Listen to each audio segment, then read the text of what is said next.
Good morning, কেমন আছো তোমরা সবাই? আমরা খুব ভালো আছি। আর আজকে সানডে, আর আজকে হচ্ছে 29 এপ্রিল। সবাই জানো আজকে দ্বিতীয় দফার ভোট, আর আজকে আমাদের এখানেও ভোট। আমি যেহেতু হুগলিতে থাকি, তো তাই সকাল সকাল স্নান টান করে রেডি হয়ে গেছি। আর খাবো এখানে ব্রেকফাস্ট, দুধ পাউরুটি খেয়ে দিয়ে তারপর দিদি আসবে, সবাই মিলে যাবো ভোট দিতে।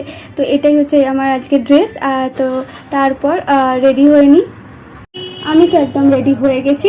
আর আজকে কিন্তু সকাল থেকে পরিবেশটা কিন্তু ভালোই আছে, ওয়েদারটা যেটা মেনলি, যেটা লাইনে দাঁড়ানোর জন্য হলেও জানি না কেমন কি ভিড় হবে, দেখা যাক গিয়ে। আর এবার বেরোনো হবে কারণ দিদিও চলে এসেছে আর মা সবাই রেডি হয়ে গেছে। তো চলো, এই দেখো আমাদের কিন্তু ভোট দেওয়া কমপ্লিট হয়ে গেছে। হ্যাঁ, তা আমি এসে তারপর দুপুরবেলা লাঞ্চ টাঞ্চ করে খেয়ে দিয়ে শুয়ে পড়েছিলাম। তো একটা কথা, হ্যাঁ ঘুমিয়ে গেছিলাম।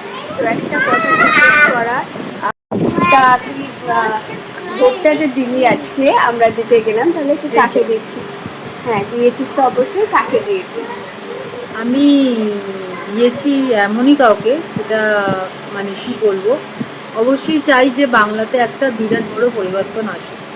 তো সেই পরিবর্তন যাতে খুব সহজেই আসতে পারে, তার জন্য যতটা সাপোর্ট করা দরকার, প্লাস একটা মেয়ে হয়ে যে সাপোর্টটা দরকার, ঠিক সেইভাবেই সাপোর্টটা করেছি। সেই সাপোর্ট করেই আমি আজকের ভোটটা দিয়েছি।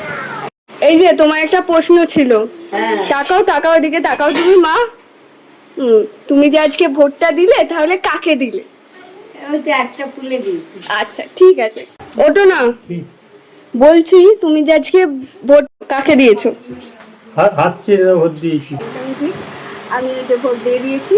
আর অবশ্যই যে বিচার এখনো হয়নি, সেই বিচারটা আমিও চাই, তাই জন্য একই কথা। তো টাটা, ব্লগটা এখানেই শেষ করছি। আবার নতুন ব্লগে দেখা হবে।